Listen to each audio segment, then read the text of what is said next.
Сакав да добијам одговор на многу едноставно прашање.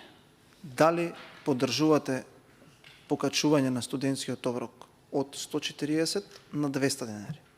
Многу кратко и јасно прашање.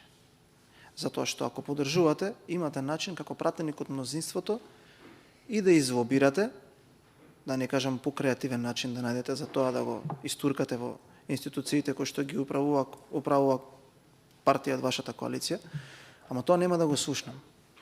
Зашто исто како вчера, ќе слушаме празни флоскули, се додека не бидете доведени до практично да кажете или да покажете дали сте за или не сте за подобрување на ученичкиот стандард. И ќе имате право на уште една реплика и нема да ми одговорите. Студентите нема да добијат одговор дали вие лично, како Лидија Тасевска, кој што е дел од образовниот процес, како наставник, е за да добијат 60 денари плюс по студент или за да не добијат. Затоа што вие тоа нема да го одговорите. Вие ќе ми зборувате за палми, за стиропор, за Скопје 2014, па ќе се шетаме на керамиди, па едно друго, но се тоа што не треба да ќе се слушне, ама тоа за кое што ве прашав нема да го спомнете. Зашто? Зашто тука штама. Штама, тука не треба да се збори. Не, ќе го обвинувам ВМРО, татко му дошол на овој вамо би оно на овој, но мукла за парите. За тоа нема. За тоа нема зборување тука. Не, за тоа не. Ќе кружиме сега со тезиве, еве по една реченица за секоја. Никогаш, ни тогаш нема да ви поддржам ваков закон за наставници. Никогаш. И вие добро знаете зошто. Затоа што вие, драга господјо Тасевска, поддржувате да кога некој ќе влезе и ќе работи во образованието, не треба да полага приправнички испит и да добие соодветно менторство за да видат тие кои што се поискусни наставници, дали овој наставник е добар или не. Вие сакате, како што вика, дозволете ми да го парафразирам вашиот градоначелник, кој што многу подобро ве познава од мене, затоа што беше дел од вашата партија, сакате со списоче, вие, Мартин Костовски и други такви како вас, да отидат и да му кажете, вие треба да влезат. Овој закон не го дозволува. Вие сакате така да ги прилепите тие луѓе, за да можете од штабовите да носите наставници таму да предаваат и затоа на ПИЗа пропаѓаме. Тоа го сакате вие со тој закон. Еве излезете, јас ќе ви кажам член, тука е и колешката Бети. Ако сакате, еве сега сме во тој раздел образование, сигурен сум дека Бети го има тоа како аргумент. Ќе кажеме, нас ни е спорен тој член во законот, затоа што сметаме дека не може толку лесно секој да станува наставник без при тоа да добие согласност од некој поискусен, постар колега. Јас знам дека вие се согласувате со мен, дека тоа треба да биде така, но имате друг мотив зашто го направивте тоа.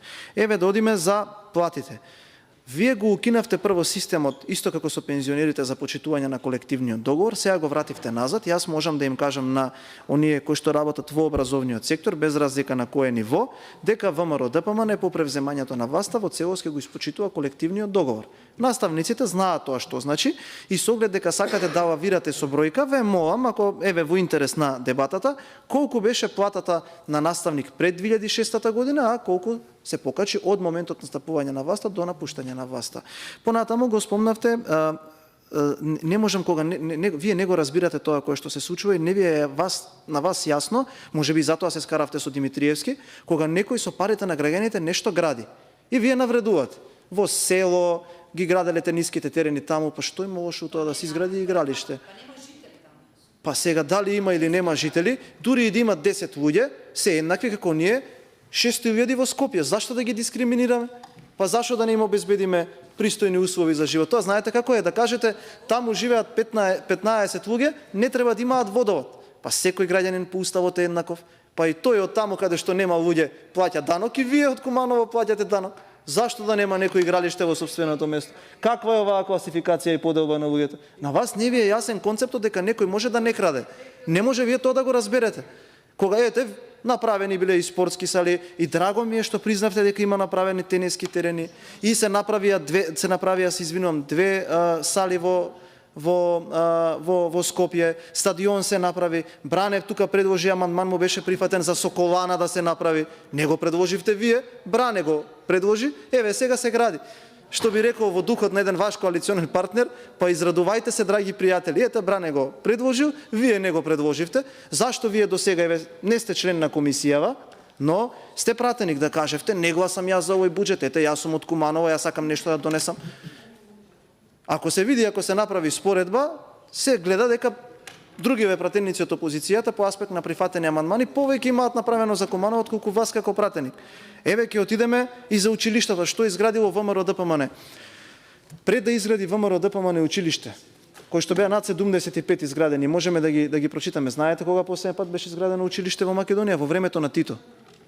Значи, од кога Тито бил веќе нели на власт, од 80-та година заклучно кога завршил неговиот живот, до 2006 година не било изградено ново училиште во државата. 40 години. Тогаш почнаа прв пат да се градат училиште и вие тоа добро го знаете. Еве за екстерното тестирање да зборуваме. Го укинавте екстерното тестирање. Дали имаме подобрување на резултатите на PISA или на меѓународните тестирања на знаење? Не. Знаете ли зашто беше воведено екстерното тестирање? Затоа што таа влада сметаше дека на тој начин, дали бил исправен или неисправен, можеме да разговараме, но ете беше воведен како начин да се проверува знаењето на институциите. Ама вас вие друг момент, сега дали да казнувате или не, тоа е друга. Ќе ви цитираме на изјава. Кажете ми следново, може не вие, некој друг тука. Дали СДСМ сакаше да воведе дополнително тестирање во образованието што нема да го носи името на екстерно? Ама внимавајте што ќе ми одговорите. Внимавајте што ќе ми одговорите. Тука на мојот мобилен телефон имам изјава од Стефан Богоев. Нема да биде екстерно, ама ќе биде тестирање, проверување на знаење. Значи зборуваме по фактографија. Да или не? Одговорете ми за тоа. И на крај, кратко ќе ви одговорам за компјутер за секое дете. Секогаш, затоа што јас бев тогаш средношколец, чинам дека бев втора година кога се имплементираше тој проект и се користеа компјутерите. Навистина се користеа компјутерите и во многу училишта до ден денеска има некој од тие компјутери кои што се користат. Ама мене ако ме прашате, господја Тасарска, јас секогаш ќе одберам моите пари од даноците кои што јас ги плаќам да отидат на компјутер за секое дете, наместо да му копирам и фотокопирам дома учебници. Наместо да пишува дека Монт Еверест има 24.000 метри, дека збирот на аголот е 190 степени, јас секогаш ќе изберам да има компјутер за секое дете. Па тие компјутери, знаете ли што е уште поважно за тоа? Имаше транспарентна постапка. Дел од нив беа донација. Тие компјутери не ги однесе никој дома, тие беа пред секое дете во училиштата. Се сеќавате, претходно имаше празна клупа, сега имаше компјутер. А знаете што има сега? Арберија дизајн. Тендер за печатење на учебници кои што не постојат. Таа е разликата. Значи, уште еднаш да споредам, со вас, ние како политичка партија и вие во аспект на образование знаете што сме? Компјутер и не отпечатен учебник.